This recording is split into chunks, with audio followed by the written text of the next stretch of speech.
Bonjour l'ami, vous allez bien? Je m'appelle Laurent, je fais des petites vidéos YouTube pour savoir un peu ce qu'ils pensent les jeunes. Parce qu'avec le masque qu'ils nous mettent sous la bouche et tout, hein, il y a une chose dont ils ne nous parlent jamais. C'est qu'un jour ou l'autre, on va mourir, vous et moi. De toute façon, avec ou sans masque, on est d'accord? Alors à votre avis, qu'est-ce qui va se passer après? Est-ce que vous avez une idée, une croyance, une religion, je ne sais pas, un espoir, un doute? Soit on va au paradis, soit en enfer, hein, selon ce qu'on a fait dans la vie. Ah, d'accord. Donc soit on va au paradis, soit on va en enfer, suivant ce qu'on a fait. Donc en fait, on va être jugé par rapport au bien ou au mal qu'on a fait. Donc la question à se poser, c'est de savoir comment est-ce qu'on sait si on fait du bien ou du mal. C'est ça qui est important de savoir. Alors comment vous faites, vous, pour savoir? Je sais pas. Hein. Parce que des choses qui sont bien dans d'autres pays, dans notre pays à nous, c'est pas bien. On est d'accord? Dieu, il nous a donné une loi qui s'appelle les 10 commandements. Vous connaissez les 10 commandements, la loi de Moussa, la loi de Moïse? Alors on va voir si vous êtes quelqu'un de bien ou pas. Et attention, hein, je ne vous juge pas parce que moi j'ai lamentablement échoué au test. D'accord? Il y a un commandement qui dit tu ne mentiras pas. Est-ce que vous avez déjà menti? Oui. Comment on appelle quelqu'un qui a menti? Un menteur. Un menteur. Il y a un commandement qui dit tu voleras pas. Est-ce que vous avez déjà pris quelque chose qui n'est pas à vous? Peu importe la valeur. Hein. Oui. Et comment on appelle quelqu'un qui prend des choses que c'est pas à lui? Un voleur. Eh oui. Il y a un commandement qui dit tu commettras pas d'adultère. Vous n'êtes pas marié encore. Non. On est bien d'accord. Mais Jésus, il a dit quiconque regarde une femme avec de la convoitise a déjà commis un adultère avec elle dans son cœur. Est-ce que vous avez déjà regardé une femme avec des idées dans la tête? Oui. Vous savez pourquoi elle est belle, cette loi? Parce que justement, elle nous montre qu'on ne peut pas se juger les uns les autres. Face à Dieu, on est tous coupables. On ne mérite rien. On mérite l'enfer. Vous voyez, regardez un petit garçon. On n'est pas obligé à lui apprendre à faire des bêtises. Il sait faire ça tout seul. Parce que le péché, il est en nous depuis la conception, depuis qu'on est dans le ventre de notre mère. On est comme ça. Maintenant, si vous êtes jugé par rapport à cette loi, vous allez être déclaré coupable. Et si vous allez être déclaré coupable, Dieu, il va être obligé de vous envoyer en enfer.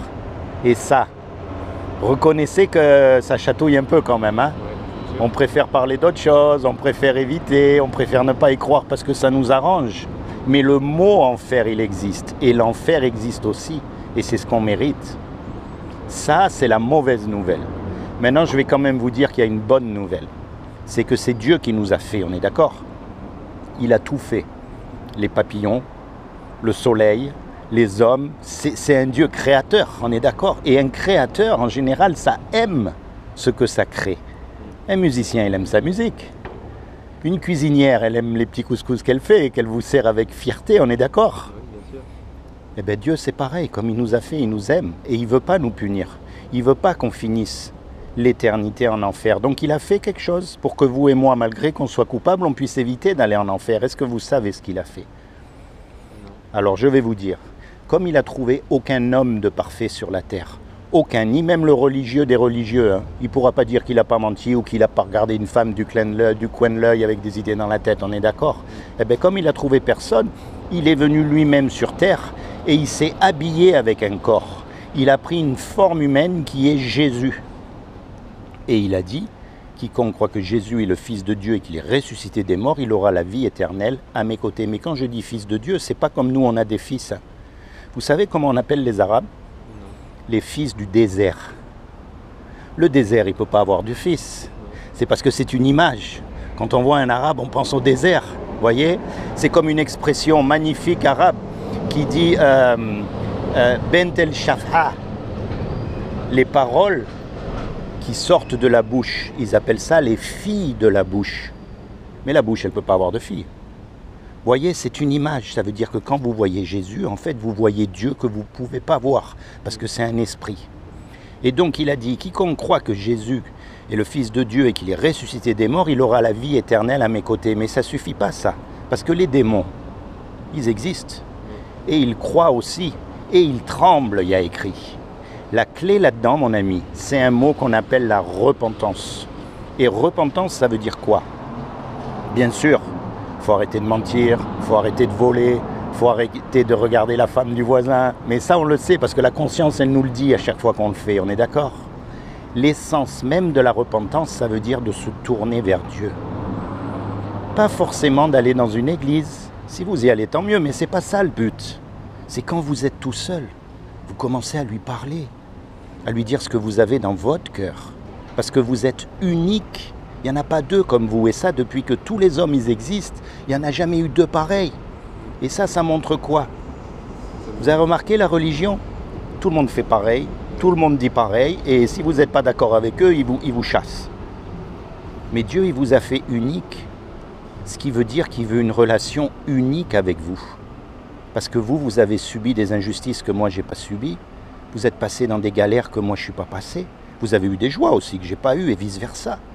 Donc ce que Dieu veut, c'est s'inviter dans votre cœur, pour vous protéger, pour vous guider, pour vous conseiller, et plus que tout, pour vous sauver du jour du jugement dernier. Quand Jésus il est mort à la croix, en fait, il est mort à votre place et à ma place. Il a pris tout votre péché sur lui, et il s'est sacrifié pour vous, parce que c'est le seul qui n'a jamais péché. Il est écrit que c'est le seul nom qui nous a été donné sous le soleil pour qu'on puisse être sauvés. C'est comme si on fait un braquage tous les deux. Et bien sûr, on se fait arrêter. Et on passe devant le juge. Et le juge, il nous dit, voilà, vous donnez 20 millions d'euros ou vous partez 50 ans en prison. Vous avez les 20 millions d'euros, vous? Moi, je ne les ai pas. On est condamné, on part. Et puis, il y a un homme qui arrive, qu'on ne connaît même pas, et qui paye à notre place pour qu'on soit libre. Vous allez être reconnaissant. Quand il va vous demander un service, vous allez le faire. Eh bien, c'est ce que Jésus, il a fait pour nous, mon ami. D'accord? Donc maintenant, moi, je vous encourage à accepter ce que Jésus a fait sur la croix pour vous personnellement. Vous lui dites, voilà, moi, Seigneur, j'accepte ce que tu as fait sur la croix pour moi. Je te demande pardon pour tous mes péchés. Et je te demande de venir dans mon cœur pour devenir mon sauveur et mon Seigneur. Voyez? Et vous serez sauvés pour le jour du jugement dernier. Vous et toute votre famille. Votre famille, ils ont le droit d'accepter ou pas, mais vous, vous êtes la porte par laquelle le salut peut entrer dans votre famille. Pensez à ces choses. Ne prenez pas pour argent comptant ce que je vous ai dit. Rapprochez-vous de Dieu. Parlez-lui tout simplement. C'est ça la prière. La prière, c'est juste méditer, parler à Dieu, lui dire, voilà, moi, que je suis jeune et tout, mais bon, je vais mourir aussi. J'ai rencontré ce gars-là dans la rue, qui sait, machin. Vous lui dites vraiment, vous lui parlez comme un ami. Et vous le cherchez de tout votre cœur. Parce que vous savez comme moi que dans ce monde, de toute façon, hein, il n'y a rien du tout, on est bien d'accord. Hein? Il n'y a que de la misère, il n'y a que des guerres, il n'y a que des vols, il n'y a que tout ce que vous voulez. Et les gens, ils accusent Dieu, vous avez remarqué? Bien souvent, on me dit, ah oui, mais si Dieu existe, pourquoi il y a tout ça? Je dis, ça ne veut pas dire que Dieu n'existe pas. Ça veut peut-être dire qu'on a un problème avec Dieu, c'est pas pareil. On est d'accord? C'est comment votre prénom? Benoît? Seigneur Jésus, je te demande vraiment que tu rentres dans le cœur de Benoît, que tu te révèles à lui comme son sauveur et son Seigneur, que tu le bénisses, que tu lui accordes le désir de son cœur et plus que tout, que tu lui permettes de rentrer dans sa destinée éternelle. Sois béni, Benoît, d'accord? Et souviens-toi de ce que je t'ai dit. Tiens, en souvenir, je vais te laisser ça, comme ça tu te souviendras de moi. Merci. Tu connais ce monsieur-là? Non. C'est le docteur qui a trouvé qu'il fallait se laver les mains. Imagine aujourd'hui, je te dise, ah ben tu vois, se laver les mains, ça sert à rien. Tu vas me rigoler au nez. Hein? Eh bien à son époque, personne n'a voulu le croire. À tel point qu'il est devenu fou et qu'il est rentré dans un hôpital psychiatrique. Et moi je fais le lien avec ce que je viens de te dire. Bien sûr, on ne peut pas prouver tout ça, quoique, en cherchant bien, on peut le prouver. Mais aujourd'hui, beaucoup de gens prennent ça à la légère. Mais qui sait, peut-être que dans quelques temps, il paraîtra ridicule de ne pas y avoir cru. D'accord? Tu as une Bible à la maison? Non. Je vais te faire cadeau une Bible. D'accord? Comme ça, tu l'auras. Je crois que ma mère, elle en a une. Eh bien, tu auras la tienne. Parce que je vais te dire une chose. La Bible, c'est un livre très personnel. D'accord? Avec ce livre-là, tu vas apprendre à connaître Dieu. Alors, pourquoi la Bible? Pourquoi la Bible et pas le Coran? Et pourquoi pas le livre des bouddhistes? Et pourquoi pas un autre? La Bible, c'est avant tout un livre historique. C'est-à-dire que toutes les histoires que tu vas lire là-dedans, c'est réellement passé. Et aujourd'hui, on peut prouver beaucoup de choses grâce à l'archéologie et à l'histoire.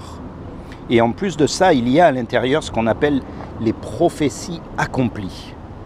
Et ça n'existe dans aucun autre livre. C'est-à-dire qu'il y a 2000 ans, il y a 3000 ans, il y a des hommes qui ont écrit des choses qui allaient se passer et elles se sont passées à la lettre. Mais il n'y en a pas deux, hein, il y en a 700, il n'y a aucune erreur. Donc ça nous laisse raisonnablement penser que ce livre est vraiment d'origine divine, tu vois. La foi, elle n'est pas basée juste sur une foi aveugle, non, elle est basée sur des faits. Et moi, je vais t'encourager à commencer dans le livre de Jean, là. Le livre de Jean, il va te permettre de connaître Jésus. Je n'ai pas de quoi le garder, je vais aller loin, je n'ai pas de sac. Pardon? Je n'ai pas de quoi le garder. Oh, tu le gardes dans la main, c'est pas grave, c'est pas lourd. Tu vas voir. Souviens-toi d'une chose. Soit ce que je t'ai dit, c'est des salades et on aura bien rigolé 5 minutes, soit c'est vrai et tu risques de perdre gros. Ce livre-là, il peut changer ta vie pour toujours. Il peut t'aider à rencontrer Jésus, à le connaître personnellement, lui, hein, l'homme, Jésus, Dieu lui-même. Pas ce qu'on en a fait aujourd'hui dans les sectes et dans les églises et dans toutes ces choses, d'accord? Non. Il est ressuscité, donc il est vivant. C'est peut-être la chose la plus précieuse que tu pourras avoir dans ta vie. Souviens-toi, Benoît. Ok? Merci de m'avoir écouté. Et encore une fois, sois béni. D'accord? Merci. Et ta mère, elle a une Bible, tu dis? Elle est croyante? Elle était évangélique avant. Ah. Et pourquoi elle a arrêté? Bah, justement, comme vous l'avez dit, ça part sur une croyance. Si tu ne crois pas, bah, tu es rejeté par cet environnement. Eh oui, exactement. Bah, C'est pour ça que je passe dans la rue et que j'encourage les gens non pas à aller dans une église, quelle qu'elle soit, mais à se rapprocher de Jésus, lui. Parce que Jésus, il n'a pas besoin d'aller dans une salle avec... Il le fait, c'est bien, d'accord, mais tu vois, tu peux lui parler quand tu es sur ton banc. Tu peux le connaître en lisant ta Bible. Tu n'as pas besoin de tout connaître, de tout savoir. D'accord? Encourage ta maman. Dis-lui, tu sais maman, l'église c'est une chose, mais Jésus c'est une autre. D'accord? Sois béni. Merci de m'avoir écouté, hein. Bon courage.